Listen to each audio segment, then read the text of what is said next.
देश मेरे मेरी जान है तू, देश मेरे मेरी शान है तू, देश मेरे मेरी शान है तू।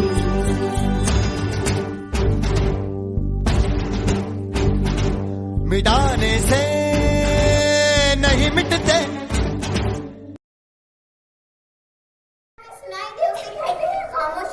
जो आंखों में दिखाई दे उसे तूफान कहते हैं। आजादी, आजादी का असल मतलब वही समझ सकता है जिसने कभी गुलामी की हो। हम सब कुछ नसीब है कि हम स्वतंत्र भारत में पैदा हुए। यूं तो आजादी की लौ सन 1857 ही में जल चुकी थी, जो वर्षाल बनकर सन 1947 में हमारे देश को आजाद कराई।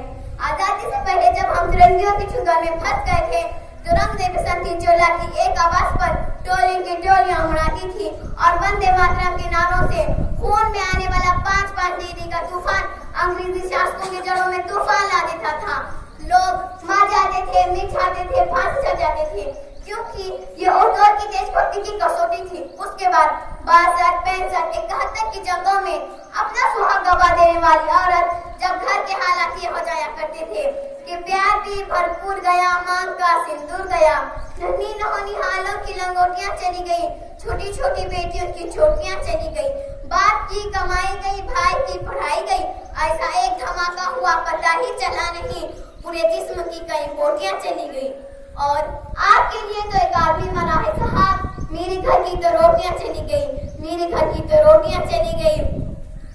ऐसे हालात पैदा होने के बावजूद भी एक माँ अपने बेटे को सरहद पर दुश्मनों की धज्जियां उड़ाने के लिए भेज देती थी और उसे खत लिखाकर ये भेजा करती थी कि अम्मा ने खत लिखा है बड़े ही चाव से, अम्मा ने खत लिखा है बड़े ही चाव से कि बेटा मेरे ना घबरा जाना, एक ईंट पीछे ना हटना, चाहे इंच का जाना, चाहे इंच का जाना।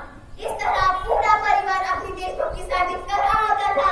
तब देश बलिदान मांगता था, तब देश लड़ जाने को करता था, तब देश मर जाने, मिट जाने, फांसी चढ़ने को करता था। मगर आज देश लड़ जाने को नहीं कहता, मर जाने को, मिट जाने को, फांसी चढ़ जाने को नहीं कहता।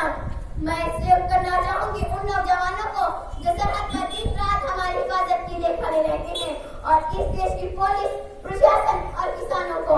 और मैं सल्यूट करना चाहूंगी उस शख्स को जो अपना काम पूरी ईमानदारी, पूरी मेहनत और पूरी लगन से करता है। मेरे ख्यालात में जब कोई शख्स अपना पूरा काम पूरी ईमानदारी, पूरी मेहनत और पूरी लगन से करे ना, वही सबसे बड़ा देशभक्त है, जिनके बिना देश की तरक्की का सोचना भी मुश्किल है। मैं आज इस स्टेज पर अपनी पूरी जिम्मेदारी से भारत की बेटी ये कहना चाहूंगी कि हमारे देश उस वक्त तरक्की करेगा तब मैं, आप और पूरा देश मिलकर कोशिश करेंगे।